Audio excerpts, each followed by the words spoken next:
ప్రతిసారి చాలా fun moments, చాలా సరదాగా ఫన్ కామెడీ చేసుకుంటూ ఉంటాం. It was great fun moments. ఎప్పుడు అనిపిస్తుంటుంది నాకు ఒక తమ్ముడు కావాలని, తమ్ముడు ఉంటే ఎలా ఉంటుందని చెప్పేసి. నాకు ఇతను తమ్ముడు ఎందుకు పుట్టలేదని అనుకుంటున్నాను. థ్యాంక్ యూ తమ్ముడు. లైఫ్లో నీకు ఒక అన్నగా, ఎప్పుడు అండగా, తోడుగా, చీటికేస్తే నీ ముందు ఇవ్వాలి, ఇలాగే ఎప్పుడు మనవచ్చు ఉంటాడు నీకు. బాబాయ్ నీ గురించి ఏం చెప్పాలి బాబాయ్? నారా రోహిత్ నా ప్రాణ స్నేహితుడు. చిన్నప్పటి నుంచి మా అనుబంధం ఒక ఫ్యామిలీగాను, ఒక ఫ్రెండ్గాను అలా మా లైఫ్ అలా కొనసాగుతుంది. అలాగే ఒక ముఖ్యమైన విషయం ఏంటంటే 2016లో 2016లో ఒక్కడు మిగిలాడని సినిమా తీశాను. ఆ సినిమా తీసినప్పుడు వాయిస్, అదే నా లాస్ట్ సినిమా ఈ 9 years బ్యాక్. ఆ సినిమాలో వాయిస్ ఓవర్ ఇచ్చింది నారా రోహిత్ గారు. మళ్ళీ అప్పుడు ఆపాను, మళ్ళీ తిరిగి వస్తుంటే మళ్ళీ నా జీవితం నారా రోహిత్ గారితోనే మొదలైంది. ఇదంతా అంతే.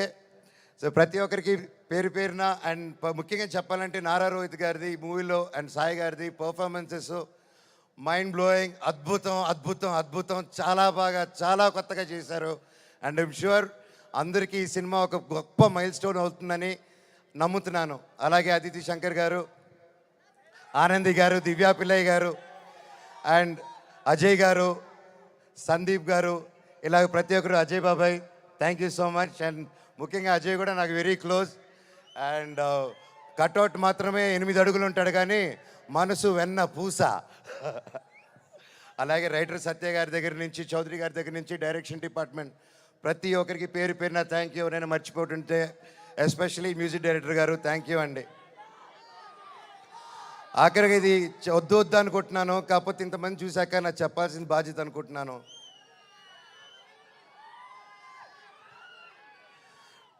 ఎన్నో ఈ మధ్యకాలంలో ఎన్నో జరిగాయి, ఎన్నో ఇబ్బందులు పడాను, ఎన్నో చూస్తున్నారు అందరూ. కానీ కట్టుబట్టలతో రోడ్డు మీద పెట్టారు. నా పిల్లల బట్టలు, మా ఇంట్లో వాళ్ళ బట్టలు ప్రతి ఒక్కటి చిన్నప్పటి నుంచి పెట్టుకుంది ఏది లేకుండా రోడ్డు మీద పెట్టారు ఒక ఊరికి వెళ్ళి వచ్చేసరికి. అండ్ బయటికి ఎక్కడికైనా వెళ్ళేదానికి కార్లు కూడా లేవు, కార్లు తీసుకెళ్ళిపోయారు. కానీ అన్న నాకేమైంది తెలుసా అన్న, శివుడు ఏ రూపంలో వచ్చాడు తెలుసా అన్న, ఫ్యాన్స్ రూపంలో వచ్చారన్న. ఇంటి బయట 20 కార్లు పెట్టారన్న నాకు వచ్చి.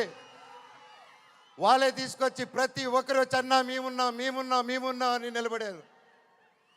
దీని అంతట్లో నాకు ఒకటే బాధ, ఇంత చేసినా, ఇంత జరిగినా, ఎంత ఇబ్బందులు పెట్టినా, ఎన్ని కేసులు వేసినా నాకు ఎవరి మీద కోపం రావట్లేదు, బాధ ఒకటే వేస్తుంది.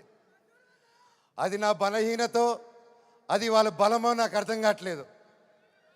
ఎన్ని జన్మలైనా ఈ జన్మకు మాత్రం నా కట్టగాలేంత వరకు నేను మోహన్ బాబు గారి అబ్బాయినే, అది ఎవరు మార్చలేరు. నాకు ఆయన నేర్పించిన క్రమశిక్షణే. ఆయన చిన్నప్పటి నుంచి నన్ను నీతి వైపు నిలబడు, న్యాయం వైపు నూరి పోసి పెంచారు. ఈరోజు నేను న్యాయం వైపు నిలబడినప్పుడు చుట్టుపక్కల అందరూ చేరి తప్పంటున్నారు. నేను మీ పక్క నిలబడినా, న్యాయం పక్క నిలబడినా అనేది ఆ బ్యాటిల్ ప్రతిరోజు. కానీ ఏదేమైనా, ఎన్ని జన్మలు ఎత్తినా మీరే నా దేవుడు, మీరే నా తల్లి, మీరే నా తండ్రి. మీకు ఎప్పుడు నేను బిడ్డనే. మీ దేవుళ్ళు ఎప్పుడు మా అందరికి ఉండాలని కోరుకుంటున్నాను.